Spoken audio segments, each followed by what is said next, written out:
Ahora sí me voy a presentar. Bueno, muchos me conocen, han cursado conmigo bio, holística, sí, también la formación de constelaciones, el módulo bueno, que está a mi cargo, que es el de psicogenealogía. Mi nombre es Carolina Jutes. Yo estudié una carrera médica en la Facultad de Veterinaria NUBA. Hice también una formación extracurricular de homeopatía.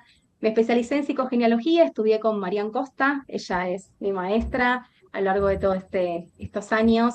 Y bueno, y mi primer acercamiento fue desde la psicogenealogía, ¿sí? Por eso van a ver que la formación de bio, para los que quieran empezar, ¿sí? Esta formación tiene una mirada, ¿sí? Sistémica, porque hoy en día la información más actualizada justamente nos habla de que hay enfermedades que son sistémicas, ¿sí? Sobre todo, por ejemplo, lo que son las patologías de útero, ¿sí? Los pólipos, los fibromas, miomas, la endometriosis.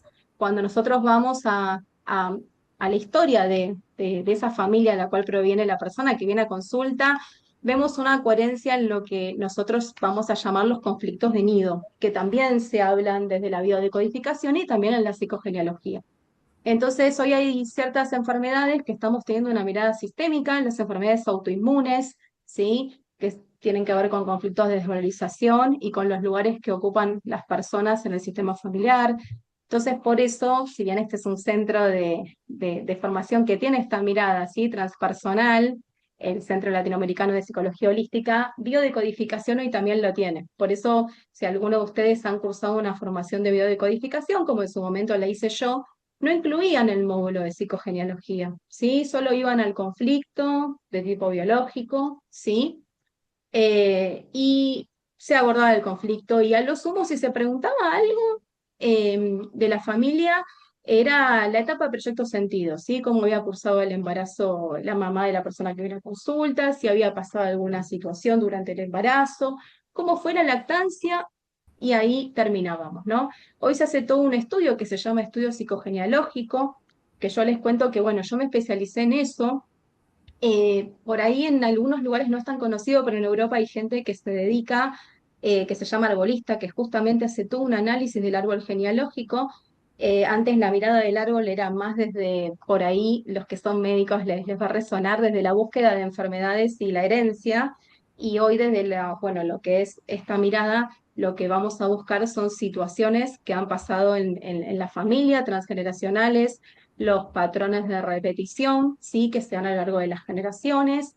Y bueno, la idea de esta formación es, empezamos con el módulo de psicogenealogía y después, a medida que vamos viendo sistema por sistema, ¿sí? Sistema cardiovascular, sistema respiratorio, ¿sí? Las enfermedades autoinmunes, vamos a ir trayendo toda esa información que fue la que nos dio la psicogenealogía, ¿sí?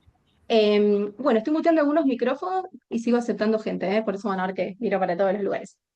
Bueno, les cuento un poquito más de mí. Soy astróloga egresada también de Casa 11, hice una formación en astrogenealogía, o sea, miro las cartas natales también desde una mirada sistémica. Y bueno, también terapeuta floral de varios sistemas, por eso van a ver que la formación de bio tiene entre los sistemas el sistema de flores de Bush, que por ahí es un sistema australiano que no es tan conocido para los que estamos en la Argentina, pero es muy conocido en el mundo, sobre todo porque Yang Wei, que es el creador de ese sistema, ha revertido muchas patologías con flores, ¿sí? Pero son flores, no se confundan, no son medicamentos homeopáticos, por lo cual lo pueden recetar cualquier persona, digamos, sin tener un título médico, un diploma, ¿sí? Porque para hacer, digamos, para dar un medicamento homeopático hay que ser médico, ¿sí? ¿Está bien? Entonces, bueno, pero es un sistema floral muy potente, bueno, que él se acercó porque, bueno, era muy utilizado por los aborígenes australianos, hay flores que trabajan situaciones transgeneracionales, también la mirada de la formación es entender el cuerpo físico como un sistema, no como algo aislado, ¿sí? Uy, le fallaron los riñones, uy, tuvo un infarto, el corazón, ¿sí? Le falló el corazón. Nosotros somos un sistema desde esta visión y no solo somos un cuerpo físico, ¿sí? Vamos a hablar de cuerpo etéreo, vamos a hablar de cuerpo astral. Los médicos antroposóficos le dan mucha importancia al cuerpo estéreo y la conexión con el hígado, por ejemplo, y van a ver que, bueno, alguno si leen algo de biodecodificación de esos temas, resuena mucho también con la medicina china, ¿no? Médico chino, cuando había alguna patología en pulmón, te preguntaba, bueno, ¿por qué estás triste? En el hígado, ¿con quién te enojaste? En el riñón, ¿a qué le tenés miedo? Entonces, un poco el doctor Hammer trae, ¿no? Todo esto de este conocimiento. Bueno, la idea de la charla es un poco contarles que desde nuestra visión, ahora les voy a compartir un PPT, las enfermedades no son enfermedades, ¿sí? Son programas psicobiológicos de supervivencia que se entienden en términos de evolución, ¿sí? La persona que tiene un diagnóstico, que va al médico y que, bueno, algún estudio complementario le salió mal y le dan el diagnóstico de enfermedad, para nosotros es una persona que no pudo adaptarse a un entorno y que la enfermedad viene justamente a que podamos seguir viviendo con el conflicto que tenemos, ¿sí? Por eso van a haber muchos libros, que siempre lo comento, desde la biodecodificación, que hablan de bienvenida a la enfermedad como camino. Y uno cuando lee esto dice, estas personas que escribieron estos libros, ¿qué les ocurrió? ¿Cómo alguien puede, no, decir bienvenida a la enfermedad? Bueno, la enfermedad bienvenida, porque si nosotros no hubiésemos enfermado, no hubiésemos podido sobrevivir al entorno y al ambiente con lo que nos estaba pasando, hubiésemos muerto ese día, ¿sí? Entonces, la idea de la biodecodificación es un poco encontrar esta información que está, digamos, inconsciente, ahora vamos a ver por qué lo regula el sistema nervioso autónomo, que es un sistema justamente inconsciente y automático, por lo cual la persona que tiene un diagnóstico, si no ha leído algo de biodecodificación o no ha ido a biodecodificar, no relaciona con qué está, ¿no? Justamente con qué tiene que ver ese conflicto que tuvo y que esa enfermedad, ¿sí? Que nosotros llamamos programa que se activó, está relacionado con una determinada situación. Entonces, bueno, un poco contarles, les voy a compartir un PPT que en la naturaleza, ¿sí?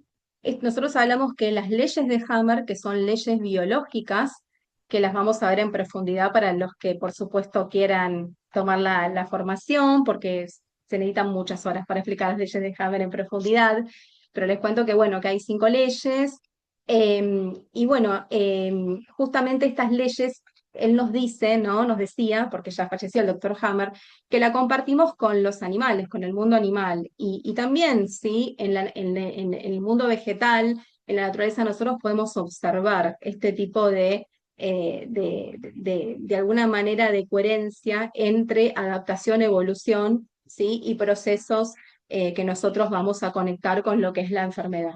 Entonces, como dice la charla, ¿no? La enfermedad como parte de la evolución, les cuento que hay muchas plantas que a lo largo de las diferentes generaciones, ¿sí? No eran tóxicas, ¿sí? Y empiezan a ser tóxicas a lo largo del tiempo, ¿sí? Y empiezan a cambiar justamente, ¿sí? Bueno, sus niveles de toxicidad, su altura, y todo esto vimos que en el tiempo va a tener que ver, ¿sí? Con que justamente va a tener que ver con que justamente esto está relacionado a que pudieron adaptarse al ambiente. Y las que pudieron adaptarse son las que sobrevivieron, ¿sí? Entonces, ¿por qué digo esto? Porque nosotros que estamos acá, ¿sí? Nosotros que estamos acá, somos una especie que estamos en este planeta en este momento porque pudimos sobrevivir. ¿Cuántas especies que conocemos sí, bueno, están en peligro de extinción, las que empiezan a afectar su reproducción, como por ejemplo podemos hablar del panda o del cóndor, y que algunas no han podido sobrevivir, ¿sí? Por ejemplo, los dinosaurios, ¿sí? A diferentes cambios climáticos. Entonces, de alguna manera que nosotros estemos acá en este momento, habla de que pudimos adaptarnos a diferentes entornos, vamos a ver cuánto tiempo más, porque por eso hay personas, ¿no? Que se dedican justamente al cuidado ambiental y están alertando mucho de todos los cambios climáticos que hoy están aconteciendo. Y bueno, no sé si nosotros vamos a sobrevivir o no como especie, ¿no? Eso lo sabrán las generaciones venideras. Pero les cuento que, por ejemplo, en la naturaleza, la delfa, ¿no? Es el nombre así como, bueno, más conocido, pero su nombre más científico, ¿no? Botánico es Nerium oleander. Es una planta que no era tóxica en sus flores, hojas, y hoy es en toda ella, ¿no? En sus flores, sus tallos, su hoja, todo es tóxico, ¿sí? Produce algo que llaman glucósidos cardíacos, que justamente van a afectar la contractibilidad del miocardio, ¿sí? Del músculo cardíaco. Toda la planta en la actualidad es tóxica y esto lo que se vio es que a lo largo, ¿sí? De su evolución fue una estrategia adaptativa para evitar ser devorada, ¿sí? ¿Por qué? Bueno, primero porque Adelfa crece en zonas, como dice ahí, de alta radiación solar. Entonces, después en suelos pobres y mucha presencia de herbívoros. Entonces, ¿cómo hacía para de alguna manera extinguirse? Bueno, una de las protección, que se llama protección química adaptativa, si esto es más en términos darwinianos, lo que hace es que la planta, como no puede huir, no puede esconderse, no puede crecer en otro ambiente por las propias características, va a desarrollar una defensa interna, que tiene que ver justamente con estos glucósidos que hablábamos antes y que sea tóxica, ¿sí? Entonces, algunas plantas van a desarrollar sustancias tóxicas como mecanismo defensivo. ¿Frente a qué? Frente a los depredadores, ¿sí? Entonces, lo que se ve a lo largo, porque ahora vamos a hablar un poco de Darwin y Lamarck, a lo largo del tiempo, es que las que desarrollaban esta toxicidad podían sobrevivir más que las otras que no lo desarrollaban, ¿sí? Bien, ¿por qué les digo esto? Bueno, uno podría decir, bueno, pero que sea tóxica, igual la podía comer el animal, ¿sí? Y el animal después se moría. O sea, cuál es el sentido? Bueno, el sentido es que a lo largo del mundo animal también está toda esta información, ¿sí? En que saben y aprenden sin haber conocido, como nosotros cuando hablamos de psicogenealogía, porque los que me han escuchado en la clase, sin haber conocido a la bisabuela, mucho de lo que le pasó a la bisabuela está dentro de nosotros, ¿sí? No tiene que ver con cercanía o con conocer o que nos lo han contado, sino también con conductas y aprendizaje. Los animales aprenden, ¿sí? Qué plantas son tóxicas, cuáles no, qué comer, qué no comer. Entonces, esa estrategia de supervivencia que también se va a dar a lo largo de las generaciones, ¿sí? En una población vegetal van a ver que empiezan y aparecen variaciones naturales, que son las famosas mutaciones que habrán escuchado en genética. Algunas van a producir sustancias químicas. Esas que producen determinadas sustancias químicas y que son variantes de la población, en la naturaleza misma va a seleccionar, o sea, cuáles son las que van a sobrevivir y cuáles no, ¿sí? Entonces, las plantas que no eran comidas sobrevivían más. Eso se llama adaptación. Entonces son las que se van a reproducir más, se van a producir más y con el tiempo la toxicidad pasa a ser una característica de la especie. Ahí hay una fijación de una característica, ¿sí? Esto es en términos de evolución. Entonces, lo que llamamos selección natural, ¿sí? Que habrán escuchado ese término. Eh, Esta protección química adaptativa hace que la elfa haya podido sobrevivir, ¿no? A lo largo del tiempo. Habrán escuchado a Darwin y a Lamarck, y bueno, no sé si saben algo de la jirafa, pero les cuento que los antecesores de las jirafas, ¿sí? Como por ejemplo el Samotherium, tenía un cuello no era tan largo como el que hoy conocemos, como conocemos la jirafa, ¿no? Africana, ¿no? En la actualidad.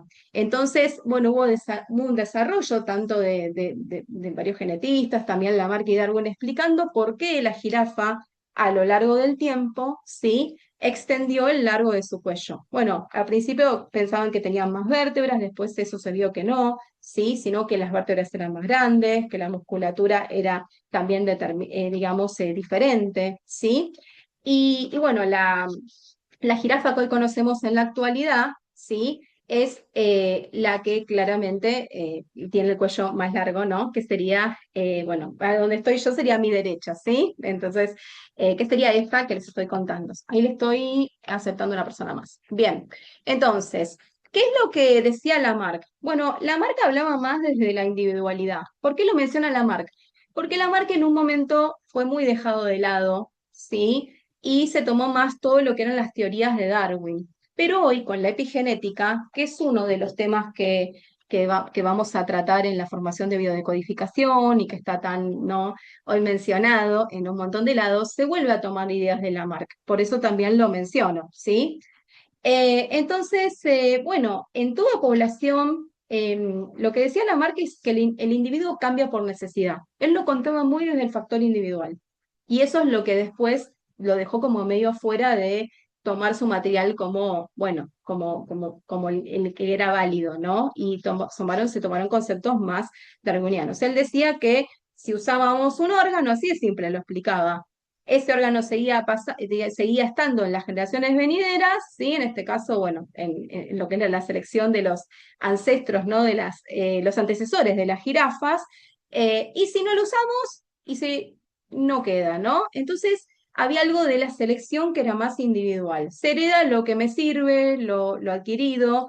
Sin embargo, Darwin hablaba de que en realidad no tenía que ver con eso, tenía que ver con que en un conjunto poblacional, ¿sí? Había jirafas que habían crecido con el cuello un poco más largo que otras, y lo que vieron es que en épocas de escasez de acacia, las que sobrevivían eran las que tenían el cuello más largo porque podían acceder a los arbustos ¿no? Y los árboles después, ¿no? Y ya es súper alto, pero en ese momento tampoco era tan alta, ¿sí? La acacia, porque también se fue adaptando al ambiente. Entonces podían sobrevivir aquellos que tenían el cuello más largo y que comían a más altura. Entonces lo que decía Darwin es, bueno, se seleccionó por alimentación, ¿sí? Así lo llamó, en épocas de sequía las hojas bajas escaseaban, y los individuos que alcanzaban, en este caso las jirafas, con cuellos más largos, hojas más altas sobrevivían. Entonces eso hizo que las otras murieran y esas que sobrevivían tenían crías, ¿sí? Que después conservaban esa característica de cuello más largo. Y por eso hoy conocemos la jirafa con ese cuello, ¿sí? Después otra teoría era la selección sexual. Los machos, ¿sí? Se golpeaban sus cuellos, con sus cuellos, entonces los que tenían los cuellos con más, ¿sí? Músculo y más largos eran más fuertes y tenían mayor éxito reproductivo, ¿sí? Bien. Por otro lado, las acacias no eran del tamaño que hoy las conocemos, ¿sí? Y esto tuvo que ver con los cambios climáticos, porque así como hay una adaptación en el mundo animal, también va a haber una adaptación en el mundo vegetal, ¿sí? Entonces, bueno, la expansión de sábanas, disminución de los bosques densos, mayor competencia por recursos bajos, todas estas cuestiones hizo que la probabilidad de sobrevivir para la acacia sea en más altura. Les otorga una ventaja selectiva, ¿sí? Entonces, esto es importante porque nosotros, ¿sí? Como individuos, también nos vamos, ¿sí? A adaptar a diferentes ambientes. Como dice ahí, bueno, en el PPT, el acceso a la altura se volvió ventaja selectiva, la evidencia fósil muestra un alargamiento progresivo del cuello y no un salto brusco, ¿sí? ¿Por qué les contaba que hoy a Lamarck se lo está tomando más en cuenta, ¿sí? Porque Lamarck hablaba mucho del ambiente y del individuo relacionándose con el ambiente. Entonces, hoy todo lo que nos trae, ¿sí? La epigenética es que la expresión de los genes, justamente, ¿sí? Va a estar muy influenciado por el ambiente y no tanto por la herencia, ¿sí? Para los que alguna vez leyeron de genética nos hablaban de fenotipo, genotipo y bueno, el genotipo más ambiente, ¿no? Bueno, la importancia del ambiente y la expresión de determinados genes o no la expresión hoy es lo que se está hablando y esta cuestión de, por ejemplo, personas que han pasado a lo largo de las generaciones estrés traumático, grandes hambrunas, ¿sí? Van a transmitir a sus generaciones determinadas características. Entonces el ambiente puede expresar y puede justamente cambiar esta expresión génica, ¿sí? Por ejemplo, un ejemplo es si nosotros tuvimos ancestros que han estado en la guerra, ¿sí? Bueno, hay algo de estar en hipervigilancia, ¿sí? Y esta hipervigilancia constante va a hacer que mi sistema nervioso esté más activo o más reactivo. Eso está hablando mucho hoy en psicosomáticas de lo que es estrés crónico y estrés agudo. Es un tema que se ha cambiado mucho a lo largo de estos años la visión. Antes se decía que cualquier persona sometida a un estrés tenía más posibilidad de enfermarse. Hoy se está cambiando ese concepto. Personas que están sometidas a estrés a lo largo del tiempo y han sobrevivido, porque se tiene mucho en cuenta lo transgeneracional y de qué generaciones viene, tienen más chance de no enfermarse frente al estrés que otras que no, ¿sí? Hoy vieron como todo va cambiando está todo muy, digamos, se está actualizando mucho, ¿sí? Todo lo que es la información. Entonces, volviendo a la selección natural, yo me voy a saltear esto y quiero ir a esta parte, ¿sí? En la naturaleza no existe la enfermedad como error, existe la adaptación. Lo que hace el erizo cuando se siente amenazado es parecido a lo que nosotros hacemos cuando recibimos un golpe, ¿sí? Por ejemplo, en lo que sería una respuesta inflamatoria en nuestro cuerpo, ¿sí? Entonces, en la naturaleza no existe la enfermedad como error, existe la adaptación. Cada cambio biológico responde a una necesidad de supervivencia y el cuerpo humano no es la excepción, ¿sí? El mundo viviente, todo está programado en términos biológicos de supervivencia. Entonces, para contarles un poquito esto, les voy a dar una introducción de lo que es la biodecodificación y vamos a ver una enfermedad que podríamos no tener en los bronquios, por ejemplo, como diagnóstico, ¿sí? Recibir una persona, para los que vayan a estudiar biodecodificación, que tenga alguna patología en bronquios, pero un poco contarles para nosotros qué es la enfermedad, ¿no? Y tenemos que arrancar por el doctor Hammer. El doctor Hammer, sí, era un médico, bueno, muy conocido en su ambiente, muy respetado, profesor de varias universidades, medalla de honor, sí, en su profesión. Y a raíz de la muerte de Dirk, de su hijo, que estaba durmiendo en una barcaza, en un día de fiesta, una persona aristócrata que estaba muy cerca del barco donde estaba Dirk, dispara al aire con motivo de festejo y con tanta mala suerte que la bala lo encuentra a Dirk. Entonces Dirk pasa por un montón de internaciones y termina falleciendo. A partir de eso, el doctor Hammer y su esposa, meses después, desarrollan un cáncer el testicular y su esposa cáncer de mama. Para los que vayan a estudiar biodecodificación, ambos cánceres están muy relacionados con los hijos, ¿sí? Entonces él ahí lo que empieza de alguna manera a ver es que este evento de la muerte de su hijo lo empieza a asociar en la enfermedad y dice, esto no es un evento azaroso, como él tenía en cuenta que puede ser la enfermedad, ¿no?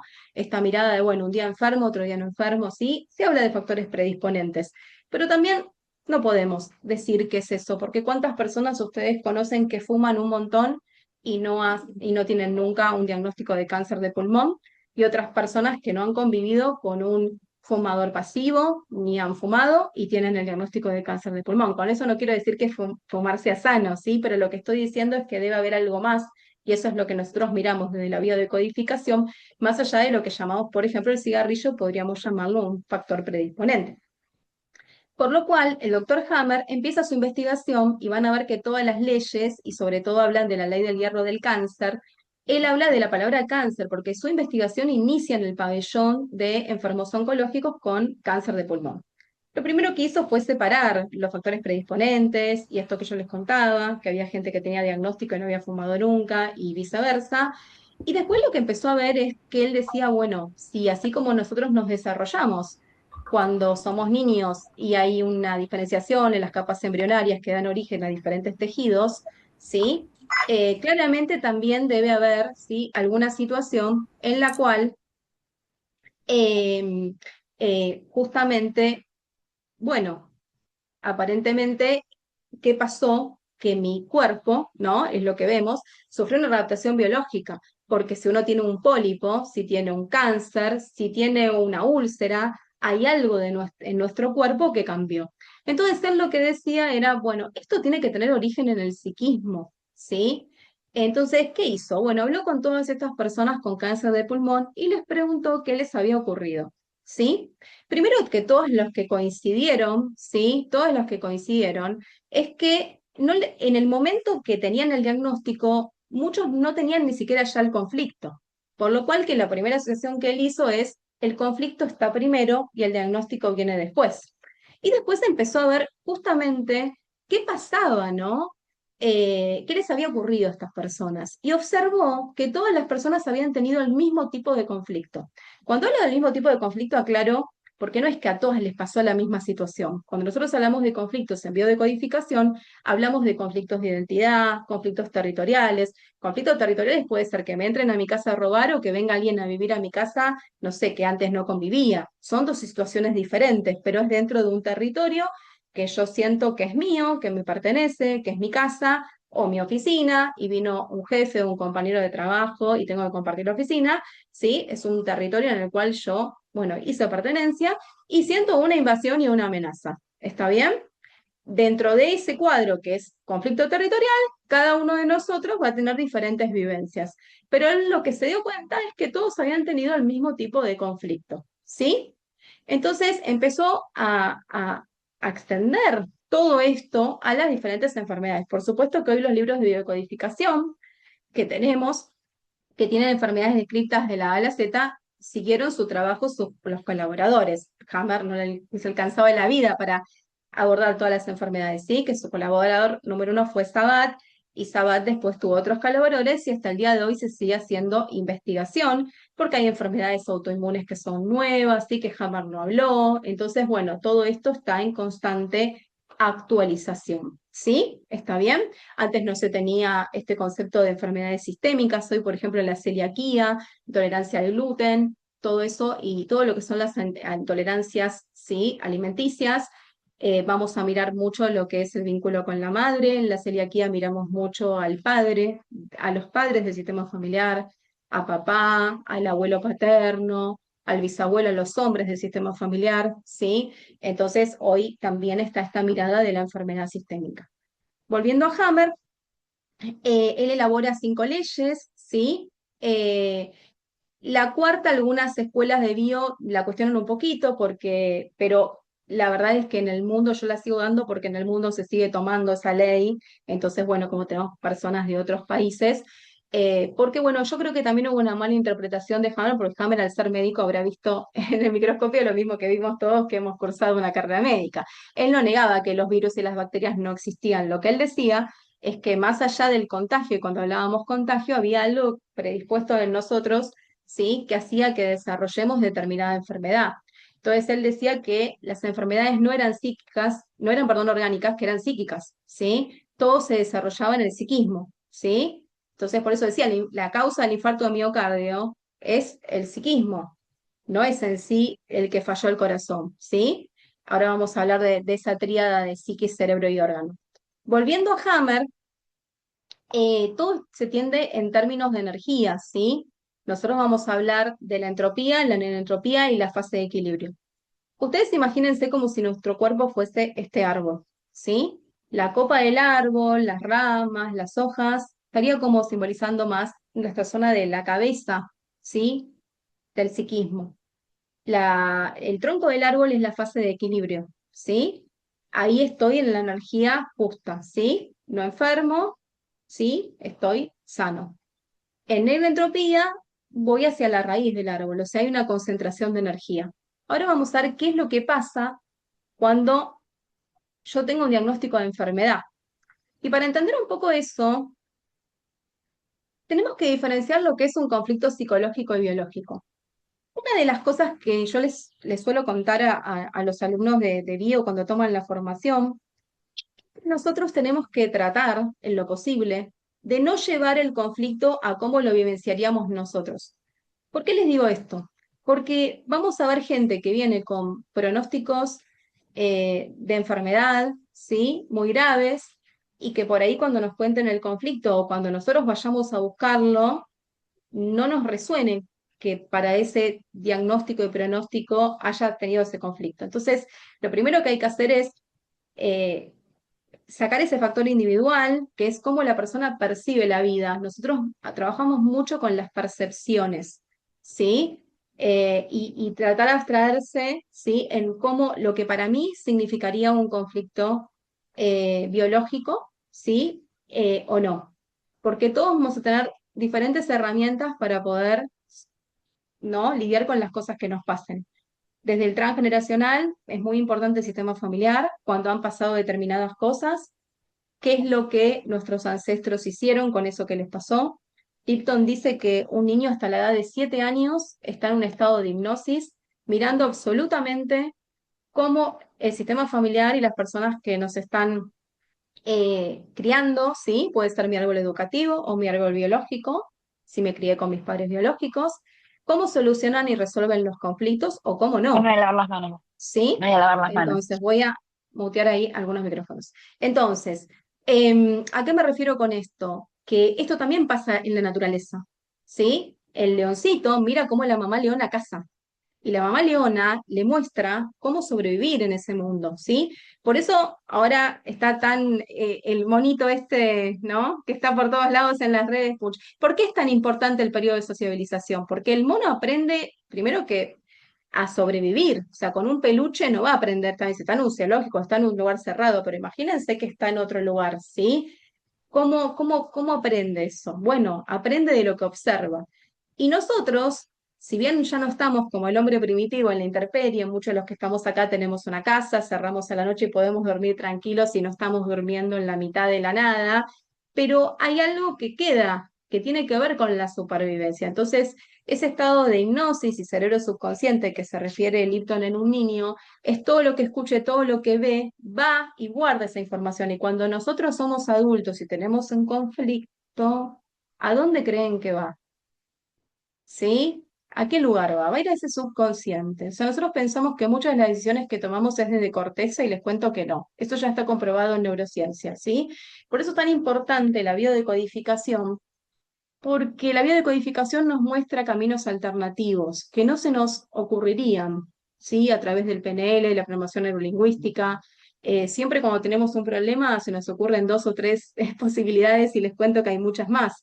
Lo que pasa que eso que nos viene a nosotros como información va a tener que ver con la información que tenemos en ese cerebro subconsciente, ¿sí?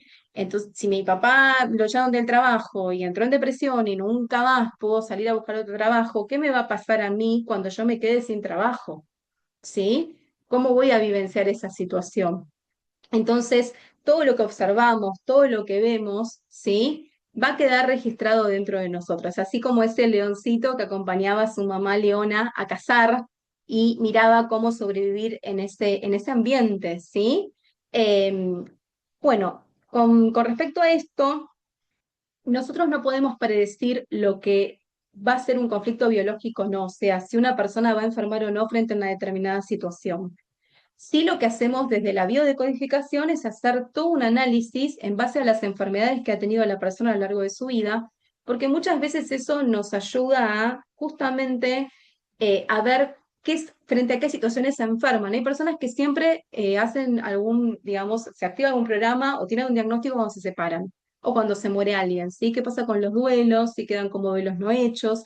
Entonces, eso es de alguna manera en la entrevista, ¿no? Que es lo que hacemos en bio, que es con mucho detalle, ¿sí? Buscando mucha información, recopilando y viendo toda la vida, ¿no? De la persona que viene a consulta y también de su transgeneracional, vamos sacando ese factor individual y tratando de vivir y percibir la vida como la persona que viene a consulta para poder entender el conflicto. Eso es lo que tendríamos que hacer con la biodecodificación.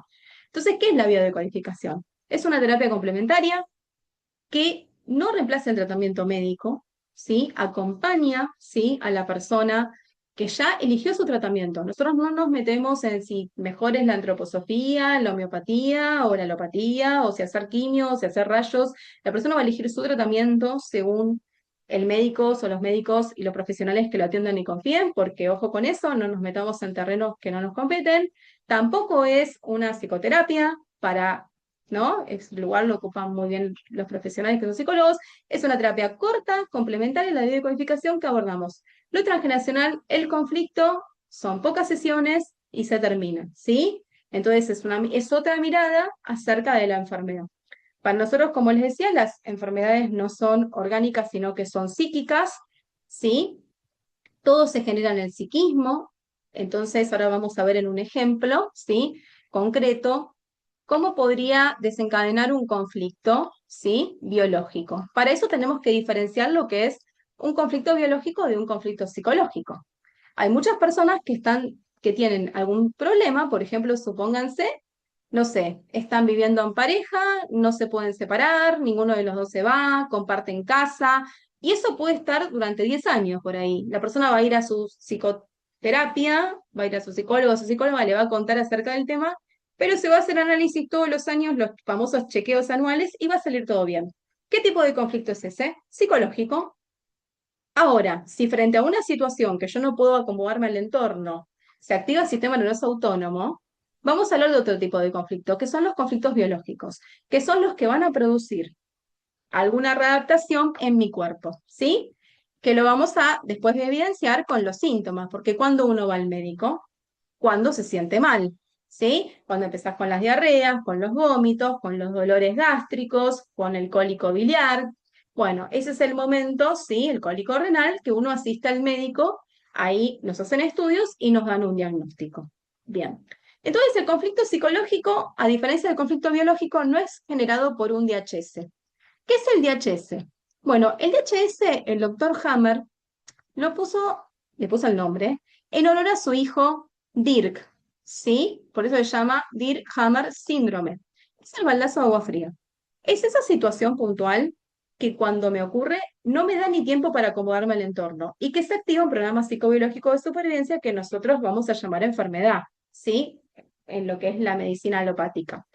Entonces, es lo que se ha visto y lo que es a lo largo del tiempo es que las personas que enfermaban, ¿sí?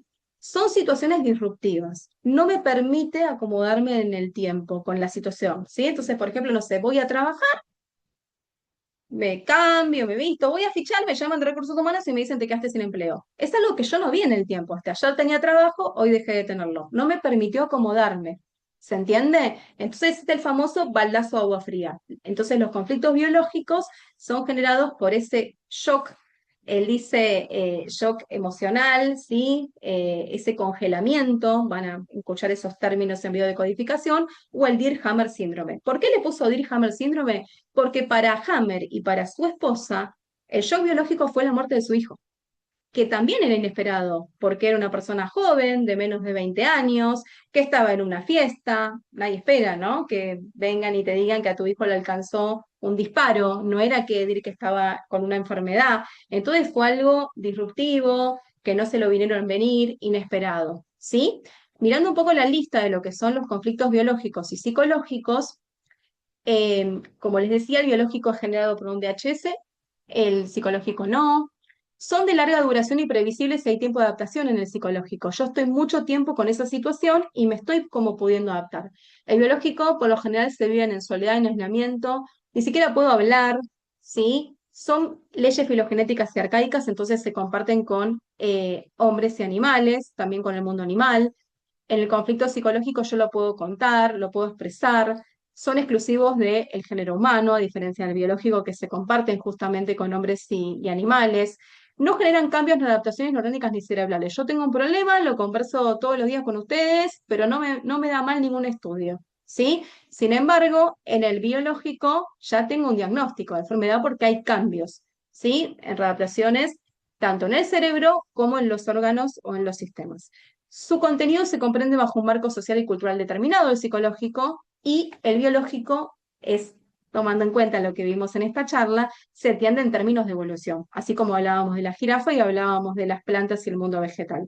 Su contenido no representa una amenaza a la supervivencia y el conflicto biológico sí. Eso es re importante.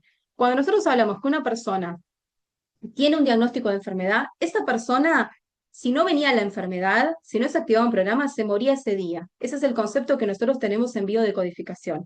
Entonces, la posibilidad de supervivencia es a través de la enfermedad, de que se active un programa. Con esto no les quiero decir que yo no me puedo morir de una enfermedad. Claro que sí, porque hay enfermedades más graves con pronósticos, ¿no? Con diferentes pronósticos. Pero igual de todas maneras me da más tiempo a que me acomode el conflicto y a lo que estoy viviendo. Si no se hubiese activado ese programa, no me puedo acomodar el conflicto y moría ese día, ¿sí? ¿Por qué? Porque se siente como una amenaza a la supervivencia. Ahora vamos a ver por qué les estoy diciendo esto, ¿sí? Entonces vamos a poner un ejemplo y vamos a volver en un ratito a los términos energéticos, ¿sí? De una enfermedad bronquial. Tomo cualquier enfermedad, ¿no? Puedo llegar a tomar, tomo esta, ¿sí? Porque, bueno, porque podría ser un ejemplo. Entonces les cuento que nosotros con las leyes de Hammer, no voy a entrar en detalle en eso, pero tenemos muy en cuenta las capas embrionarias, o sea, cuáles son, digamos, las capas embrionarias que dieron origen a diferentes tejidos. Y en los bronquios hablamos del ectodermo, ¿sí? Que es una de las capas más nuevas. Entonces, como dice ahí, los bronquios son dos túbulos tubulares, fibrocartílados, conducen el aire de la tráquea a los pulmones, ¿sí? Entonces, bueno, ahí podríamos tener desde el cáncer de, ¿sí? La enfermedad bronquial, las bronquitis, el cáncer bronquial, que es un evento agudo, sí, perdón, es un evento, digamos, de mayor tonalidad, ahora vamos a ver, ¿sí? Y después tenemos los broncoespasmos, que eso es lo que le quería decir, que son eventos como que los vamos a ver como más agudos, ¿sí? Nosotros lo que hablamos en lo que es la curva, que les voy a explicar ahora de biodecodificación, vamos a explicarlo en diferentes tiempos. Cuando uno tiene un diagnóstico de enfermedad, ¿sí? Por ejemplo, un cáncer de pulmón, un carcinoma hepático, litos, cálculos en la vesícula biliar. Vamos a hablar de un tiempo y de un proceso, ¿sí? Más crónico, ¿sí? ¿Cómo nos vamos nosotros a buscar ese DHS o ese conflicto que la persona lo vivió como conflicto biológico? En la mayoría de las enfermedades nos vamos a ir un año hacia atrás. Ahora les voy a explicar por qué, lo van a entender con el gráfico. Pero en los eventos agudos, como por ejemplo un broncoespasmo, que muchas veces también son consecuencias de esta etapa que es la epicrisis, que ahora lo voy a explicar en un ratito, ¿sí? O el episodio asmático, o una dermatitis, hoy estaba bien, me acosté a dormir, me levanté toda brotada, ¿sí? Todo eso lo vamos a vivir como un evento más agudo y nos vamos a ir unos días hacia atrás, no nos vamos a ir, ¿sí? En esa ventana de tiempo, por ejemplo, aproximadamente de un año. Entonces, supónganse, el conflicto de los bronquios está asociado a un conflicto territorial, pero está asociado a un conflicto territorial desde que la persona, a diferencia del de laringe, que también es un conflicto territorial, ¿sí? Toma la estrategia de defensa territorial en bronquios. ¿Sí? Hay una estrategia como más masculina, ¿sí? De luchar por ese territorio. Entonces, cuando nosotros hablamos de territorio, ¿qué vamos a contar como territorio? Bueno, primero, los lugares donde yo siento que son míos y me pertenecen.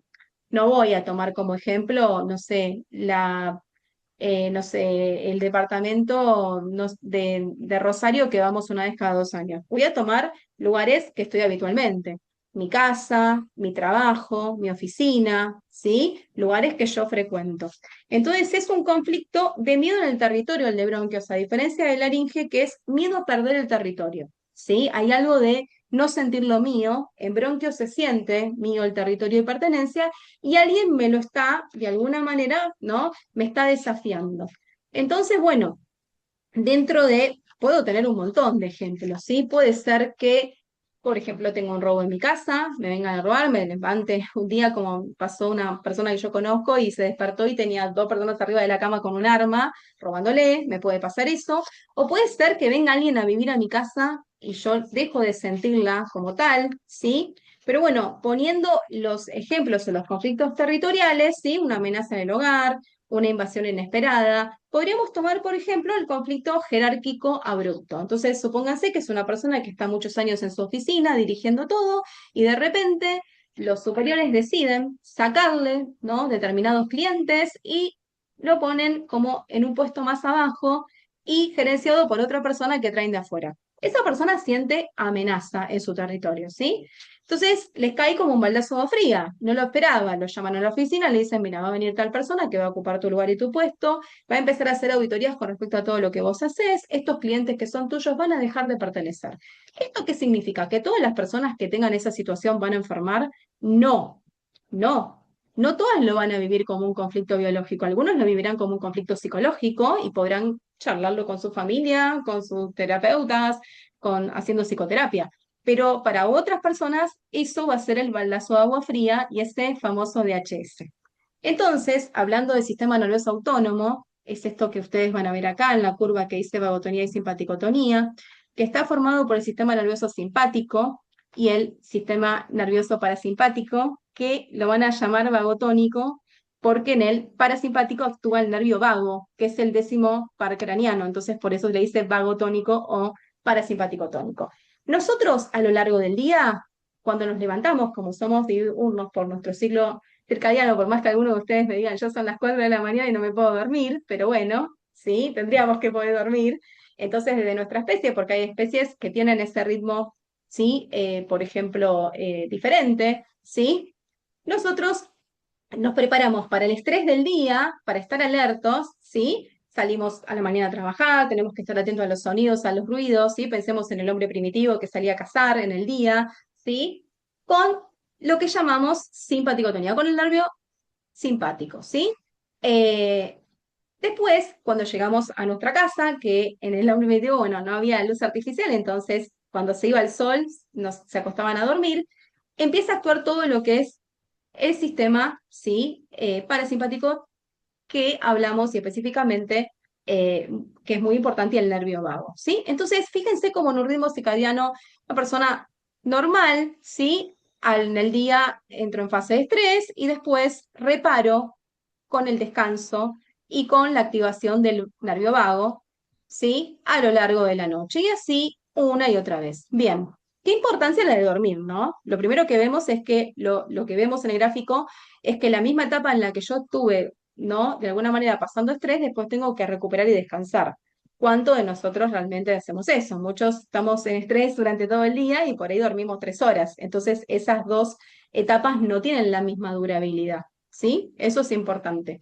Pero bueno, ¿qué pasó acá? Acá pasó cuando lo llaman a esta persona que estamos poniendo como ejemplo y le dicen que bueno, que lo van a sacar del puesto, que le van a poner a otra persona, ¿sí? Conflicto jerárquico abrupto habíamos llamado, ¿no? Que va a ocupar su lugar, que lo va a auditar y que le van a sacar los clientes de toda la vida. Es el famoso baldazo de agua fría. No se la vio venir, no pudo adaptarse al entorno y por eso se va a activar sistema nervioso autónomo.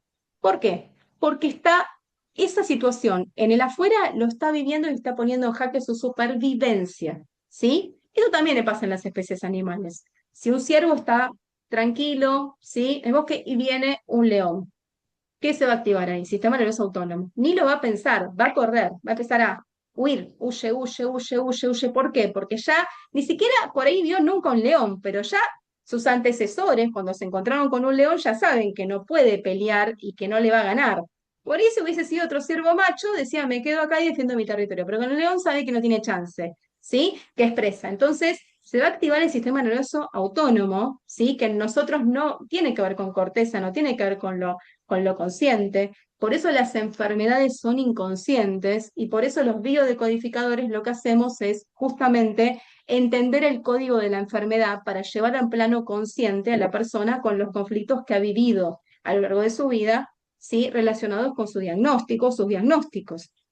¿Sí? Este sistema nervioso autónomo es el que regula las funciones viscerales. Cuando nosotros comemos algo, no le tenemos que decir a nuestro estómago digerí, ya hacemos la digestión per se. O la frecuencia cardíaca, bueno, ahora el corazón tenés que no tener determinada frecuencia cardíaca. Eso se autorregula. Cuando nos quemamos, por ejemplo, que estamos, no sé, poniendo una pava para tomar un té y nos quemamos y sacamos rápido la mano.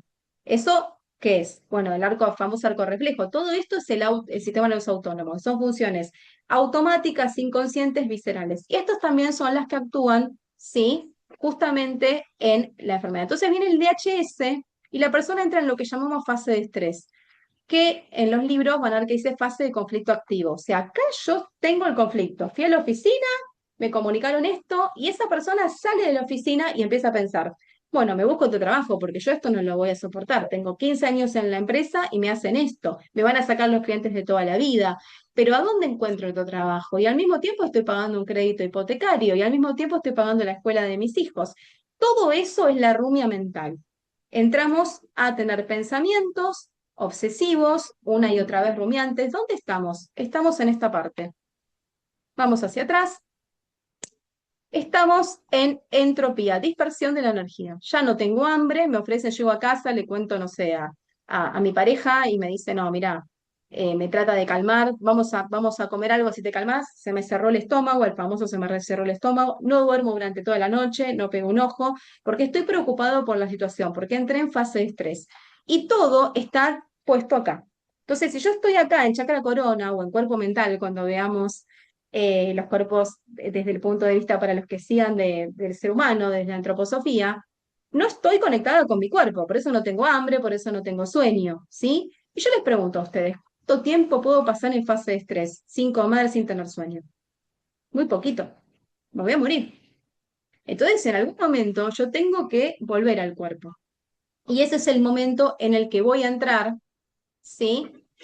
En esta fase, que es la fase vagotónica y regida por el nervio vago. que es la fase post-conflictolisis, que yo siempre le digo a los alumnos, no es que se solucionó el conflicto, porque uno cuando lee post-conflicto dice, bueno, ya el conflicto no está más. El conflicto puede estar en mi vida todavía. O sea, puedo seguir teniendo este superior que me pusieron en el ejemplo que di y me sacaron, ¿sí?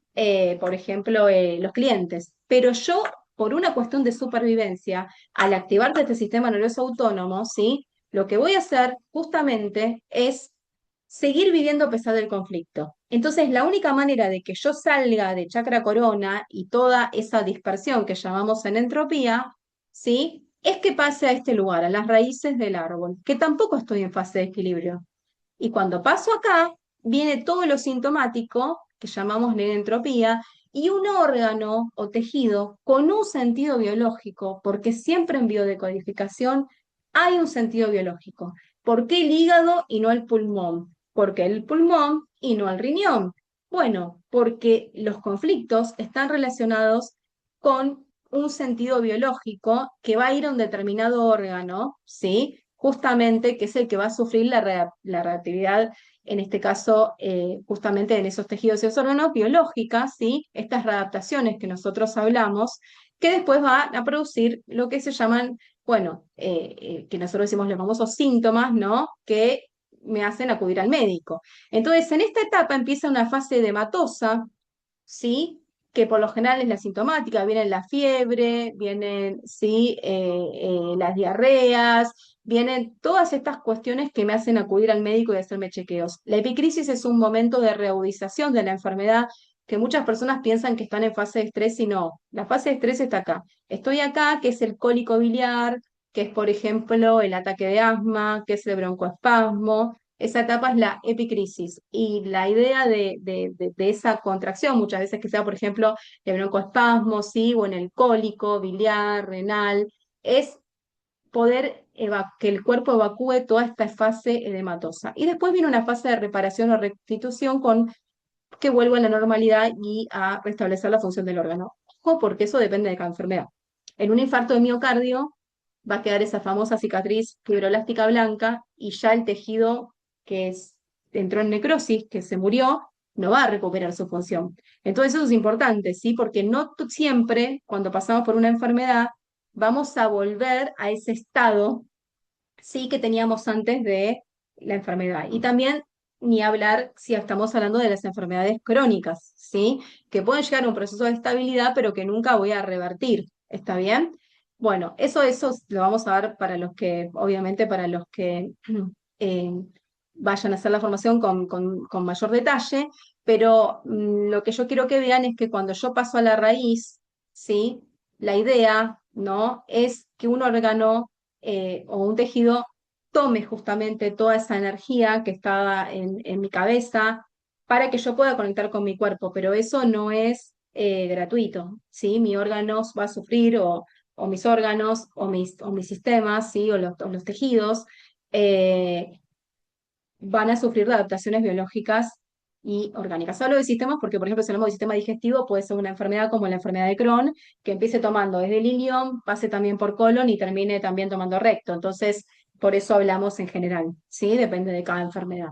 Pero bueno, desde el sentido biológico, esta persona se iba a morir el día que le comunicaron en ese famoso DHS que iba a venir otra persona y le iban a dar sus clientes y lo iba a auditar. Y lo que hace justamente estas dos fases es permitirnos, ¿sí? Tener más tiempo para acomodarnos al conflicto. ¿Cuándo va la persona al médico? En esta parte, en la post-conflictolisis. ¿Y cuándo fue el conflicto? ¿Fue acá? No, fue hacia atrás, ¿sí? Fue hacia atrás. Entonces, como fue un tiempo hacia atrás, nosotros nos vamos aproximadamente, los biodecodificadores, cuando la persona tiene el diagnóstico, le preguntamos, ¿cuándo empezaste a tener los síntomas? Porque también mucha gente va al médico, no en el momento que se siente mal, como que posterga. Por ejemplo, pasa mucho con las patologías en sistema digestivo. Sistema digestivo, las personas como tienen que hacerse la biocolonoscopía y hay muchas personas que le tienen miedo a ese estudio porque es un estudio con anestesia y le tienen miedo y ni hablar también en la endoscopía, la alta, porque hubo acá un caso muy emblemático de una periodista muy famosa que murió en ese procedimiento, entonces más miedo le tienen todavía. ¿Y qué pasa? El gastroenterólogo no te puede dar un diagnóstico porque es todo muy parecido. El diagnóstico tiene que ser justamente con esos estudios. Entonces hay gente que va retardando ¿no? El tener un diagnóstico y nosotros tenemos que tener en cuenta eso, porque si hay una persona que viene con síntomas hace más de 2 años, pero el diagnóstico lo tuvo, supónganse que empezó con síntomas en el 2023, pero el diagnóstico lo tuvo en el 2025, yo no puedo tomar que el DHS fue en el 2024. Tengo que tomar más hacia atrás, del 2023, 2022 tengo que tomar, porque esa persona en realidad recibió el diagnóstico, pero no fue al médico enseguida, ¿sí? Eso es parte también de lo que vamos a ver en la formación. Pero ¿cuál sería el sentido biológico de tener algo en los bronquios? Bueno, el aire, el aire es parte del territorio, o sea, en todo lo que tiene que ver con el sistema respiratorio, nosotros tenemos el aire como espacio, ¿sí? Por eso en el asma y en varias enfermedades que vamos a ir viendo a lo largo de la formación, hay algo de que nosotros tenemos estrategias de supervivencia y cómo reaccionamos frente al entorno y lo que nos está pasando, ¿sí? Entonces, el aire puedo querer compartirlo y decir, no, esto no es mío, ¿sí? Puedo querer luchar por ese aire, ¿sí? En el caso ya de lucha o combate, y decir, me voy a quedar con aire todo para mí y no lo devuelvo al ambiente para que comparta otro, o puedo decir, ya no respiro, ¿sí? Ahí viene el broncoespasmo y quédate vos con todo el aire. El aire simbólicamente significa el territorio, el espacio, ¿sí? El espacio que comparto con otros.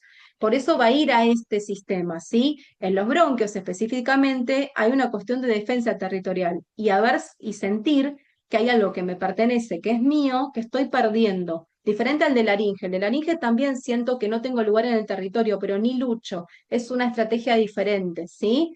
Entonces es importante esto de cómo se percibe el ambiente, si lo percibo como mío. También muchas veces trabajamos el tema de la distorsión, porque muchas personas piensan que hay algo que es de ellos que en realidad no lo es. La oficina no es tuya, es del jefe de la empresa que decide un día que estés vos como empleado y otro día que no. Entonces también nosotros trabajamos mucho con el tema de la percepción. Pasa mucho también que muchas personas se enferman, yo recibo a consulta, cuando se divorcian, tienen hijos en común y está esto del hijo mío y lo tengo que compartir con mi expareja y la pareja nueva que tiene mi expareja. Re tema ese, ¿sí? Entonces hay algo de la percepción de, pero es mío, me pertenece, ¿sí? Entonces parte del territorio no es solo un espacio, la oficina, ¿sí? ¿Está bien? A veces es una mascota, a veces es el departamento y un espacio, a veces es un hijo, ¿está bien? Y todo esto también es importante que lo veamos en la sesión. Pero, ¿cuál sería el sentido biológico? Bueno, como los bronquios justamente llevan aire, ¿sí? A los pulmones, y el aire yo les había contado, ¿no? Que está relacionado también con el espacio y con el compartir con otros.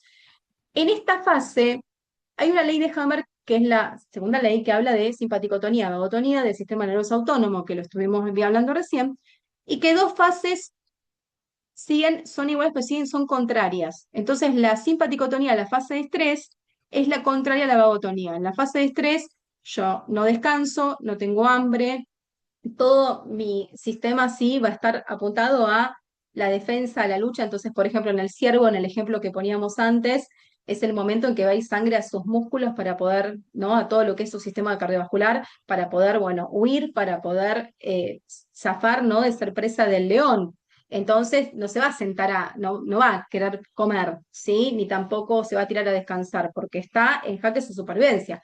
Cuando después ese león ya no lo vea más y lo perdió, ahí va a venir todo lo que es el proceso vagotónico, que es la segunda etapa, de descanso, de reparación, va a tener hambre, va a tener sed, ¿sí? Frente a cualquier situación de estrés, yo siempre lo explico con el examen, ¿sí? Los que van rendido un examen en la facultad, si el día anterior no tenés hambre, no tenés sueño, no tenés nada. Después que volvés del examen, te agarra todo junto. ¿Qué pasó ahí? Bueno, ahí se mueven estas dos fases también, ¿sí? En una estoy en fase de estrés, que es la simpaticotónica, y en otra estoy en fase de reparación, ¿sí? Que es la vagotónica. Entonces acá va a entrar el cansancio, el sueño, ¿sí? Y la reparación. Pero también en los tejidos sucede lo mismo, ¿sí? Acá yo no me entero que estoy enferma, pero hay procesos en mi bronquio, hay una adaptación en mi bronquio, estoy viviendo un proceso, ¿sí? Entonces, ¿qué es lo que está pasando en mi bronquio? Bueno, se está ulcerando. ¿Por qué? ¿Cuál sería el sentido? ¿Sí? Yo siempre pongo el ejemplo, estoy agarrando una hojita para darles un ejemplo. Si el bronquio fuera un tubo, ¿sí? ¿Cuál sería el sentido de ulcerar un bronquio? Porque siempre el sentido biológico lo vemos en la primera fase, que es la de estrés. Bueno, tengo más espacio para poder llevar más aire. ¿no? Esa es una explicación para poder ganar ese territorio que estoy perdiendo. ¿Sí? Me voy a quedar con más aire, no te voy a dar ni siquiera este aire de la oficina que tenemos que compartir. La otra también, que nosotros como especie no lo tenemos tan desarrollado, pero vieron que las especies, los animales tienen muy desarrollado el olfato. ¿Sí? ¿Está bien? Nosotros ya dormimos, los que estamos acá en un espacio de seguridad, pero si siguiéramos durmiendo en la intemperie, ¿sí? Personas que, bueno, lamentablemente están en situación de calle, hay algo de estar más alerta, y eso también hay estudios, que las personas en situación de calle tienen los sentidos, ¿sí? Diferentes al resto de las personas que duermen, por ejemplo, en una casa, ¿sí? Tienen más audición, ¿sí? Están durmiendo, pero con, no, como decimos en el dicho, con un ojo abierto y uno cerrado. ¿Está bien? ¿Por qué? Porque están en una situación de peligro, puede venir alguien, los puede robar, están expuestos, están durmiendo no están durmiendo en un lugar de seguridad. Entonces pensemos en ese hombre primitivo, así como los animales que tenían que estar con todos los sentidos para poder sobrevivir, ¿sí?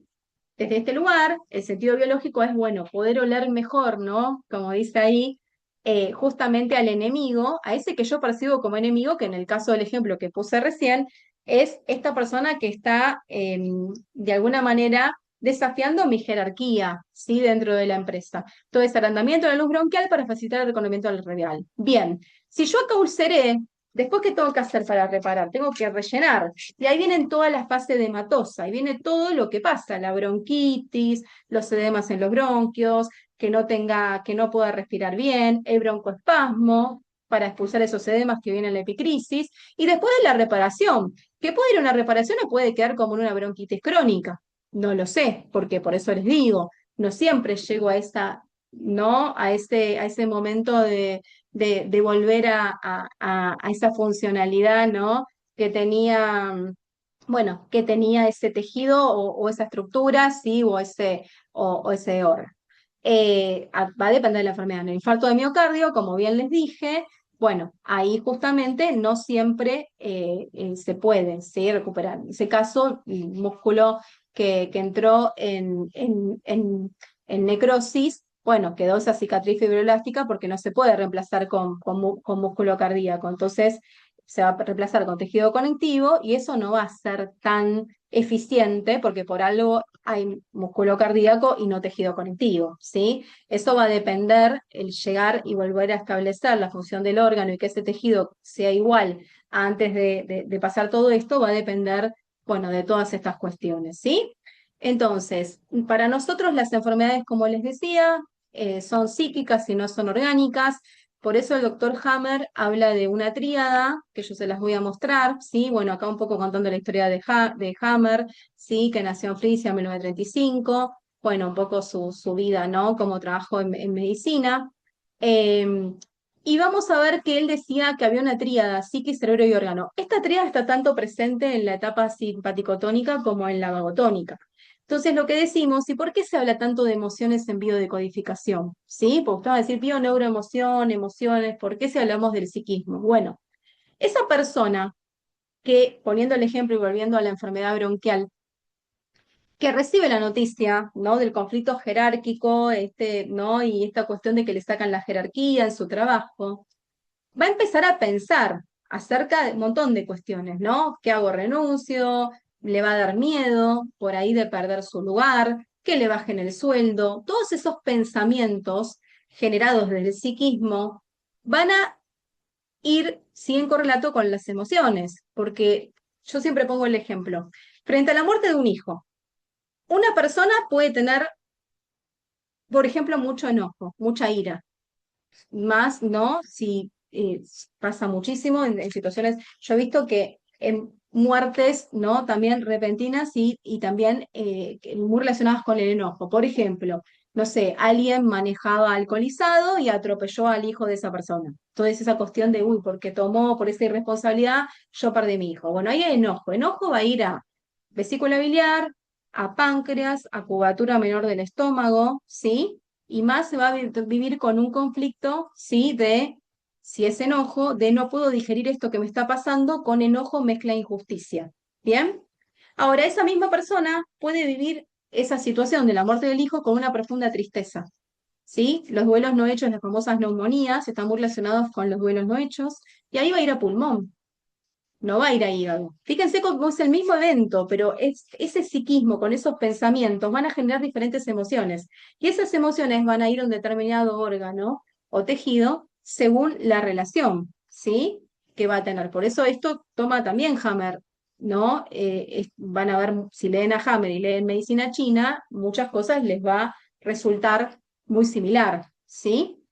Y supónganse que esa persona tiene otros hijos y su hijo se le murió de una enfermedad que le dicen que es hereditaria, ¿sí?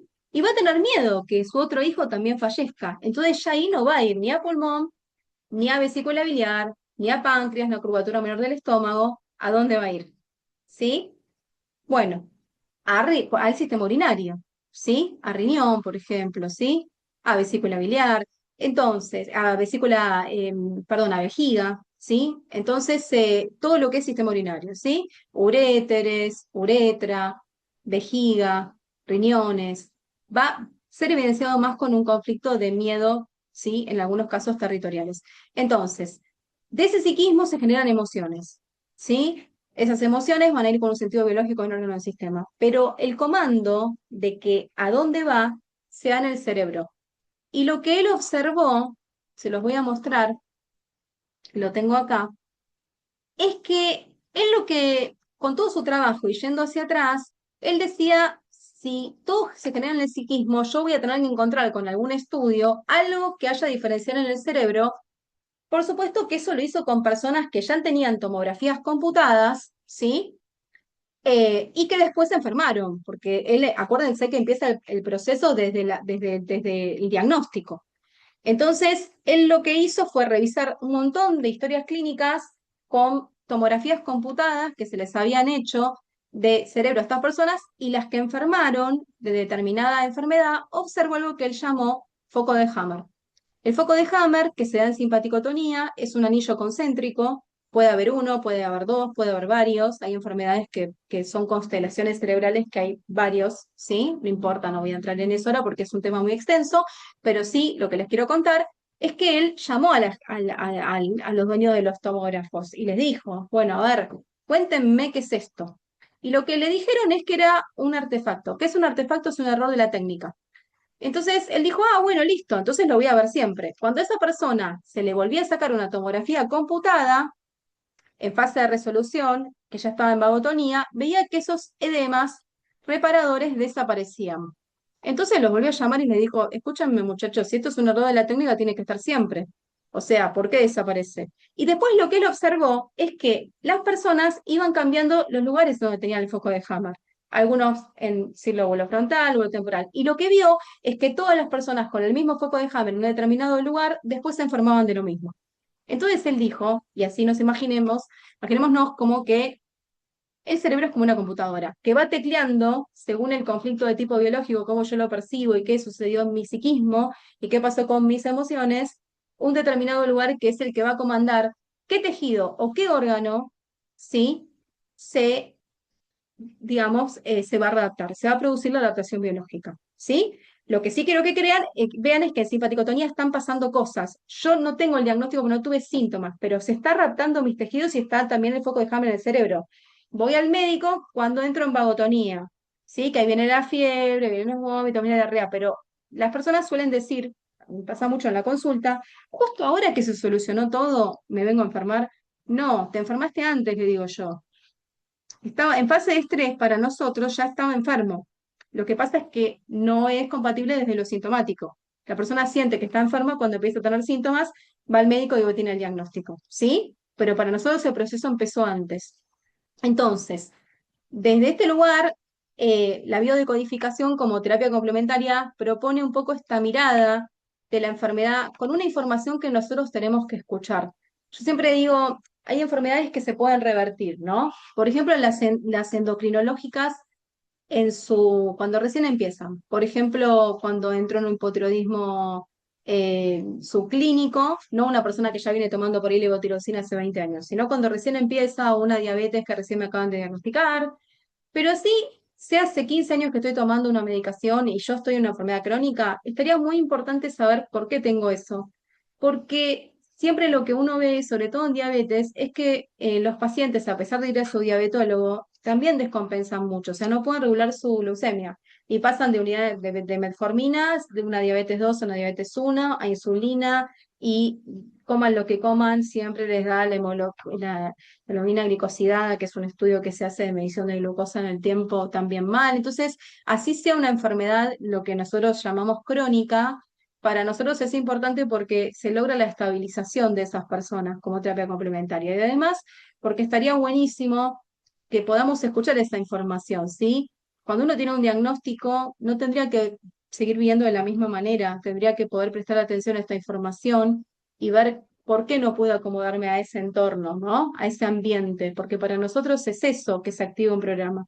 Ni hablar cuando hay enfermedades autoinmunes o en el sistema osteomuscular, por ejemplo, las patologías de columna. Lo que uno ve es que las personas vienen una y otra vez y ahora es la lumbar 5 y después es, bueno, hay algo que actúa como cadena, ¿no? Y como que siempre empezamos por una cosa y seguimos como sumando patologías. Bueno, la columna está muy relacionada con la familia, está muy relacionada con el sistema familiar, con no poder salir de ciertos lugares, con no tener cierta flexibilidad. Cuando hablamos flexibilidad, hablamos bueno, qué posibilidades hay en la familia en la cual yo pertenezco de poder ser diferente. Por lo general, las patologías en columna y las personas que vienen con las famosas rectificaciones, con las hernias hay algo de que se quiere salir de un lugar establecido, la hernia simbólicamente es eso. Entonces, bueno, ¿qué lugar yo ocupo en mi sistema familiar y qué quiero hacer con mi vida? Y vienen de sistemas familiares muy rígidos. Un tema de psicogenealogía que abordamos mucho es el tema de las fronteras. No todos los sistemas familiares tienen las mismas fronteras, ¿sí? Entonces, bueno, hay sistemas familiares que hay una bajada de línea en lo cual, bueno, todos tenemos que ir por el mismo camino y son sistemas familiares muy rígidos que de alguna manera no se permite que las generaciones venideras sean distintas y hay otros que, bueno, que esas famosas fronteras son un poco más amplias y podemos ir más allá, ¿no? Y permitirnos ser diferentes. Entonces, las patologías en columna nosotros trabajamos mucho el tema de el cambio de traje, como digo yo simbólicamente, ¿no? Que dejemos ese traje, ¿no? Con ese contrato inconsciente y ese lugar que firmamos y juramos tener en el sistema familiar y que empezamos a ser individuos, ¿no? Diferenciales y no están atados a esas lealtades familiares y a esa manera de vivir que por ahí no nos convoca. Como dice el doctor Hammer, todo programa especial con sentido biológico tiene su origen en un DHS, que es lo que hablamos recién, ese baldazo fría, que es un shock inesperado, agudo, vivido en soledad y que ocurre simultáneamente en el psiquismo. Acuérdense que al psiquismo generamos emociones, va a ir en un foco de Hammer al cerebro en un determinado lugar que va a comandar qué tejido u órgano con ese sentido biológico es el que se va a readaptar, ¿sí? Entonces esta tríada es un poco lo que resume. Y bueno, terminando la charla, volvemos, como les contaba, en la naturaleza no existe la enfermedad como error. Para la mirada nuestra, las enfermedades no son azarosas, siempre hay una información que tenemos que escuchar. Existe la adaptación, cada cambio biológico responde a una necesidad de supervivencia, el cuerpo humano no es la excepción, y en el mundo viviente todo está programado en términos biológicos de supervivencia, nos dice el doctor Hammer. Lo que llamamos enfermedad es ahora considerado como parte de un programa biológico especial, pertinente, previsto por la naturaleza en el transcurso de los tiempos, ¿sí? Por eso hablamos que son leyes filogenéticas y arcaicas. Bueno, les cuento un poco de la formación mientras miro acá el chat. La formación son 14 módulos, la extendimos, veo que hay alumnos de otras formaciones, agregamos el módulo de epigenética, porque bueno, hoy la verdad que si bien veníamos hablando de epigenética, es un tema muy importante, agregamos lo que es sistema nervioso, que habíamos hablado, algo de esclerosis múltiple para los que estuvieron la formación, pero bueno, me parece que se merece un módulo aparte, igual que enfermedades autoinmunes, que hoy hay un montón. Agregamos, bueno, además de lo que ya veníamos viendo, ejercicios desprogramadores de PNL y de Flores, todo lo que, bueno, el grupo que terminó este año, como el sistema de Bush, que era un sistema cerrado de Flores, ahora se abrió, Ian White incorporó unas flores nuevas, se las dimos. Los grupos por ahí, los que algunos de otros años, tengan en cuenta eso, ¿sí? Que era un sistema cerrado, pero que se abrió justo este año, así que los alumnos que terminaron este año vieron las nuevas flores y bueno, los de otros años no porque no estaban, por eso no se las di, ¿sí? Porque se abrió recién este año que él agregó y también agregó algunos combinados. Y bueno, también lo que es las percepciones del ser humano, que es un tema también que agregamos desde la antroposofía. Hay temas nuevos, ¿sí? Por eso es que se extiende y también cada sistema, que nosotros en esta formación lo vemos aparte, sistema urinario, sistema reproductor, bueno, también agregué otras enfermedades que no habíamos visto, ¿sí? Así que por eso van a ver que el programa es más largo, son 14 módulos. 13 están a cargo mío y bueno, y hay un módulo bueno, que está o la licenciada María Lago Marcino o Albana, ellas se van, son las dos licenciadas en psicología, son unas genias las dos, y ellas van a dar el tema de duelos, ¿sí? Y bueno, la formación empieza el 21 de marzo, ¿sí? Es el tercer sábado, y son 2 clases al mes, ¿sí? Para los que me venían preguntando, es un sábado y un miércoles al mes. Las clases quedan grabadas, así que se pueden manejar sus horarios. Nosotros tenemos muchas personas de otros países que, bueno, que hay la diferencia horaria, ¿no? Son 5 horas, 4 horas, en donde están Londres, España, ¿sí? Y bueno, entonces la clase de los miércoles, que es a las 7 horas, horario argentino, muchas veces les cuesta conectarse porque para donde ellos están es muy tarde, ¿sí? Así que queda todo grabado. Y bueno, los que me conocen saben que soy una profe que no termino nunca puntual, así que cuando me preguntan el horario, ¿hasta cuánto dura? Yo les digo hasta las 3, me he quedado hasta las 6 acá. Acá el último grupo es testigo de eso. Está Alejandra ahí que la veo, Alejandra Molé, así, André Dunami. Bueno, yo, a ver, presento el tema, por supuesto explico, y después me quedo contestando preguntas. Porque si bien no es una formación con enfoque médico netamente, hay que tocar ciertos términos que sí lo son. Y no todos vienen del mismo lugar. Nosotros en la formación, obviamente, tenemos un montón de médicos, pero hay formaciones por ahí o de psicólogos, que son personas que su primer acercamiento es estudiar algo. Entonces, muchas veces yo me quedo reforzando con los alumnos algunos conceptos que por ahí no se entendieron o que hay que explicar algo que por ahí, ¿no? Otros alumnos ya lo saben por su profesión. Así que bueno, por supuesto queda todo grabado y por supuesto que se pueden retirar también, no es que tienen que quedarse hasta que termine la clase, eso la claro, ¿sí? Pero bueno, lo que quiero que vean y un poco los alumnos que están acá creo que lo pueden encontrar por las devoluciones que nos han dado, es que yo tengo mucho contacto con los alumnos, ¿sí? No es que es una formación que me van a ver un ratito y después yo desaparezco. Entonces, bueno, me parece que es importante porque hay una responsabilidad también en biodecodificación, ¿sí? Estamos trabajando con gente que viene con diagnósticos de enfermedad, de qué manera hablarle, de qué manera, obviamente, encarar la entrevista, qué cosas decir. Por ejemplo, en bio, la propuesta no es empezar ya con el DHS, cuál es el conflicto, yo eso lo digo a lo largo de las sesiones, cuando ya conozco a la persona. Empezamos, sí, por el estudio psicogenealógico, ¿sí? Em, Así que bueno, el asma está muy relacionado con un conflicto territorial, ¿sí? Y en el asma es una constelación, Lore. O sea, las constelaciones es un tema, estoy mirando las preguntas, ¿sí? Las constelaciones son temas que se dan aparte porque es cuando se actúa dos o más conflictos. En el asma es un conflicto territorial en el cual en un momento ni entra aire ni sale aire. Por eso vamos a hablar desde lo que es constelación. ¿Por qué vio eso el doctor Hammer? Por el doctor Hammer tomó en cuenta los hemisferios, derecho e izquierdo, y qué regula cada, digamos, cada lugar. Entonces, él lo que dijo es que de alguna manera, si está involucrado muchas veces, porque ya ni antes sale el laringoespasmo o el broncoespasmo, ¿sí? Esta bronquios y laringe, que uno lo regula hemisferio izquierdo, otro derecho. Entonces, tiene que haber sí o sí dos focos de Hammer al mismo tiempo.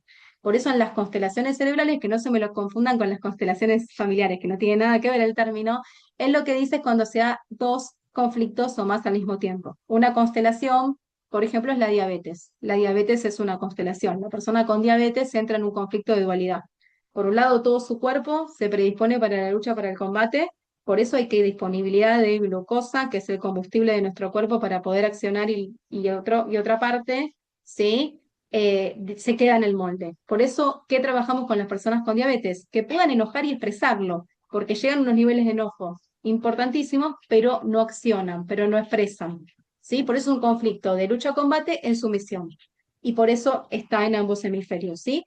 En el asma pasa lo mismo. Después, el desencadenar el conflicto asmático, Lore, ahí está muy relacionado sobre todo a lo que sería la memoria. Entonces es muy importante el primer episodio asmático, a qué edad fue, cuándo fue y en qué momento. Sí, de ahí te veo desmuteada. Sí, Decime, yo está. decime. Primero, mil gracias porque venía en el auto y me acordé, sé de lo que es biodescodificación, pero no lo estuve nunca integrando.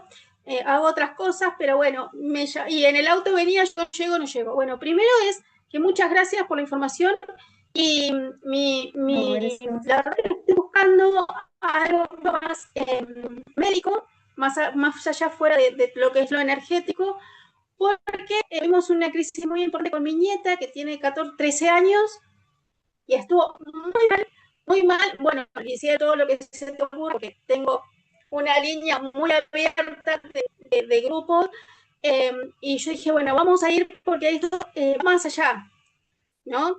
Y el día de la concepción, diríamos. Y me llamó la atención porque estabas hablando de toda la parte de la laringe y lo que significaba el tema del trabajo y yo me quedé sin voz. Así que hablaste directamente para Bueno, mí. la voz, la difonía está asociado al miedo. Y fíjense que, por ejemplo, si uno se queda difónica unos días antes, ¿qué evento tenían? ¿Tenían que hablar en público? ¿Tenían que dar clases? Escúchame, Lore, eh, ¿quién es la que tiene asma? Mi nieta, ¿Es mi tu nieta, nieta? 13 ¿Y qué años. edad tiene? Por eso quise 13. empezar a involucrarme en algo Bueno, más profundo. hay algo, a ver, no lo quiero decir con la palabra hostil, porque hostil es más relacionado a diabetes, pero hay algo en el asma de no puedo respirar este aire. El aire es tóxico. Bien, entonces ahí que voy a mirar, los lugares donde está. Por supuesto que no puedo biodecodificar a una niña, ni tampoco a una adolescencia, a un adolescente porque está en etapa de transición. Y parte del trabajo, para los que ya estuvieron en bio, es mirar mucho el sistema familiar con una realidad. O sea, el momento que tiene que ser autoridad de los padres, no puedo hacer este trabajo. Pero sí, lo que recibimos en consulta, y yo trabajo mucho, también con los niños con retraso madurativo, que vienen las mamás, los papás, ¿sí? Es bueno mirar la etapa de proyecto sentido y qué pasa en el ambiente. Para un adolescente vive con sus padres y cuáles son sus ambientes o conflictos territoriales. No es un lugar donde va una vez al año. Entonces, es la escuela, y es la casa, la familia. Bueno, lo primero ver cómo se lleva esos padres, porque capaz están discutiendo todo el tiempo, están que se separan, que no se separan, hay violencia, hay insultos, y si no buscan la escuela bullying, que está muy relacionado también, ¿sí? Pero sí o sí son ambientes en los que ella permanece mucho tiempo, ¿sí? Entonces, bueno, obviamente como no se puede biodecodificar, lo que hay que ver es las personas que son adultas y que por ahí vienen a buscar esta información, ¿sí? Ver esos ambientes, cuál podría ser que esté desencadenando el episodio asmático, ¿sí? Es- sí, es que tú lo has dicho, profesora, es así. Vio cómo le golpearon una compañera en la escuela, tuvo una crisis de asma que terminó sí, internada, y después proceso, que ahí es donde yo empecé a pensar, lo que me está faltando este estudio, necesito estudiar otra cosa, es decir, aprender desde otra óptica, que es, la mamá estaba en pareja, y ella empezó cuando yo pensaba antes de la separación. Cosas que lo Ok, vemos en y forma escúchame, te hago recurrente. una pregunta. ¿Y la mamá, y hay otra persona nueva viviendo? Por ejemplo, la mamá formó No, pareja o el papá ahora formó está pareja. resolviendo. La mamá de ella es su marido. Ok. Ese ¿Y, y fue es el la papá de situación. la nena? No, ese día la segunda pareja. Ok. Bueno, hay algo de ese ambiente que claro, claramente Sí, sí, que es hostil. ya Por eso me es dijiste importante. todo. Así que, ya me dijiste todo. Así No, que porque bueno, el igual, 21. escúchame, Lore, lo mismo le digo a todos. Esto porque estamos en una charla, pero Sí, sí, nosotros cuando somos obviamente. biodecodificadores, los alumnos ya lo saben, yo siempre digo una frase que se van a reír, no andamos tirando DHS por la cabeza. ¿Qué significa eso? Que tenemos responsabilidad, porque además desde la biodecodificación hoy, como se toma, ¿sí? Imagínense una mamá con una enfermedad congénita, que tiene un niño con una enfermedad congénita. Y yo le digo, ay, eso es tema de, ¿qué dice Hammer de las enfermedades congénitas? Conflicto materno. Miren, si yo le decía a una mamá eso, una cosa es que lo digamos en un contexto y otra cosa es que se lo digamos a la persona. Entonces, nosotros por eso nunca, a mí mismo, imagínense que saben que me dedico a esto, me viven preguntando cosas y yo siempre digo, bueno, ¿te puedo pasar el teléfono de alguno de los que ya terminaron? Y les paso el teléfono acá de los alumnos, porque si lo conozco no lo voy a atender yo claramente, pero nunca les voy diciendo el conflicto, porque es como decirles algo que está en el inconsciente y Sí, les no se estoy va a dando entender. herramientas. Claro, No, pero no, sí, si papá viene a consultar, bueno, ¿cómo es ese ambiente? ¿No? ¿Cómo fue? Tratar de darle espacios de seguridad en donde pueda respirar simbólicamente, ¿sí? claro, Eso es pero lo que sí, miraría, la ¿sí? consulta. Y es muy Oh, importante sí, porque después perdón. me ha pasado, Lore, de atender personas que por ahí, una persona se me viene en la cabeza, de que había tenido episodios asmáticos, también situación de separación de los padres, y volvió a tenerlo ya de grande, muy grande, cuando hubo una situación particular en la oficina. Entonces, muchas veces esos disparadores es importante como ver hacia atrás el primer Sí, episodio sí, asmático, donde lo tuve, porque hay algo también de la memoria, ¿sí? tal cual. Sí, sí, sí, porque el océano no está atrás, está más despierto. Nosotros, porque no lo llamamos, pero está despierto constantemente en cada actitud. Estoy en el sistema de salud y bueno, estudiando de muchos años esto. Bueno, lo que yo veo es yo, eh, a ver, algunas cosas también bueno, o sea, así que me da clase. Bueno, creo que lo veremos en marzo. Y bueno, muchísimas gracias. Buenas tardes a todos. Bueno, no, gracias a vos. Y bueno, estoy leyendo acá las preguntas. Nos dicen, me encantó, nos vemos el 21. Ay, hay algunos que ya están anotados, claro. Gracias, Carolina, muy ática tu charla. Bueno, gracias, Ana. Me encantó la charla, mucho por aprender. Gracias, Caro, sos muy clara. Disculpas, tengo que trabajar. No se preocupe, para los que les falta ver algo de la clase, me lo piden después. Sí, yo acá les voy a dejar un teléfono para que pidan información y también denos unos minutitos de que podamos subir el video, ¿sí? Porque hasta que lo subamos a YouTube y eso, pero después si quieren se los pasamos y acá les dejo por el grupo, ¿sí? Un celu por si quieren que les mandemos el programa, bueno, lo que necesiten, ¿sí? De información de la formación o mismo esta charla grabada. Hay otras charlas mías también subidas y del centro eh, a YouTube, así que búsquenlas, ¿sí? De enfermedades en la piel, hemos visto varios temas, ¿sí? Conflicto de nido, así que también, bueno, esas charlas están subidas y también las pueden ver si les interesan los temas, ¿sí? Quiero, esperen un minuto que les estoy poniendo el celu. Eh, ahí está. Bien, así lo tienen. Cualquier cosa, bueno, nos escriben. Acuérdense que empieza este 21 de marzo, ¿sí? Eh, y bueno, las clases son grabadas, como les decía, así que por eso no se preocupen que queda todo grabado. Y bueno, ahí les pasamos el celu para que pidan información, ¿sí? Ay, espérenme que acá no sé por qué salió en espera. Ahí está. Sí, ahora ahí estoy tratando de.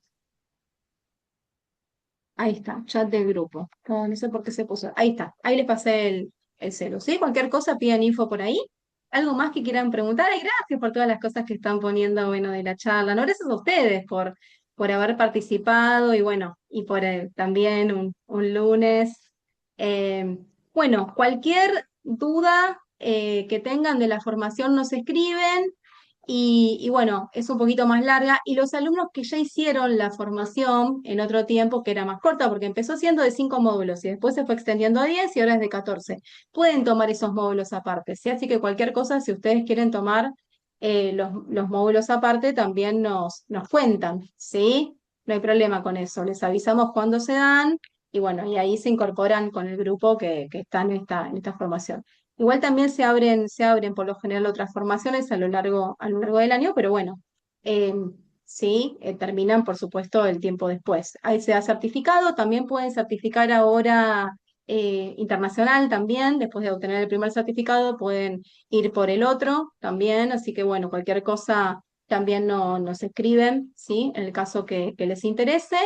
Y, y bueno, y después de terminada la formación, tienen, que es algo que me preguntan siempre, tienen 2 meses terminada la formación para bajarse el material.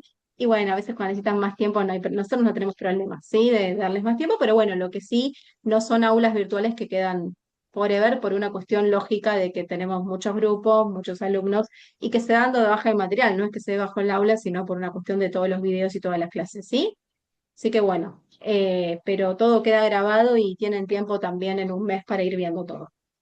Bueno, cualquier cosa nos escriben y bueno, si quieren la grabación también, me la piden, no hay problema, la subimos. Gracias a todos por estar. Y bueno, nos vemos, ¿sí? Para los que vayan a iniciar la formación, nos estaremos viendo eh, en marzo y Caro, bueno, y al resto los veo, Caro, ¿sí? Caro, Caro, no te vayas, ¿Qué no te haces, vayas. Andrés? Hola, Caro, ¿cómo andás? ¿Cómo Eh, andás? acá te extrañamos mucho, ¿eh? Mirá que sigo con Ay, chicas voy y a todo. poner a llorar, no me hagan llorar. Sí, no, no, no, no sabés, no sabés. Escúchame, eh, mm, Sí, eh, las nuevas unidades o sí, módulos, ¿vos no vas a avisar al grupo? sí, sí, les aviso a los grupos, no tengo problema con eso. Sí, sí, no hay problema. Van a estar más hacia el final. Igual les voy a Ah, ser bueno. sinceros, se van a agregar nuevas enfermedades que no vimos porque al extenderse también tenemos más tiempo para estar un poquito más tranquilos, ¿no? Que bueno, igual nos quedamos como hasta las 6 de la tarde, como justo con el Sí. grupo de André, pero bueno, pero también para que no suceda eso, ¿no? Y bueno, y para tener más tiempo, ¿sí? Pero lo que Ah, son bueno. temas que ustedes no vieron, los pueden tomar aparte, ¿sí? Sí, Así que sí, no, sí, que por eso, directamente por no eso. vieron. Así que eso no hay problema. Bueno, bueno, Sí, dale, dale. avisamos. Vayan del grupo, porque así ven las charlas y así también si hay dudas, vieron que yo también les contesto. Si quieren irse, obvio, se van del grupo, pero digo, para que también ustedes compartan entre ustedes. Sí, nosotros los grupos de WhatsApp nos los damos de baja, así que eso pueden permanecer. Sí, Y ahí sí, tienen toda la nosotras estamos, información.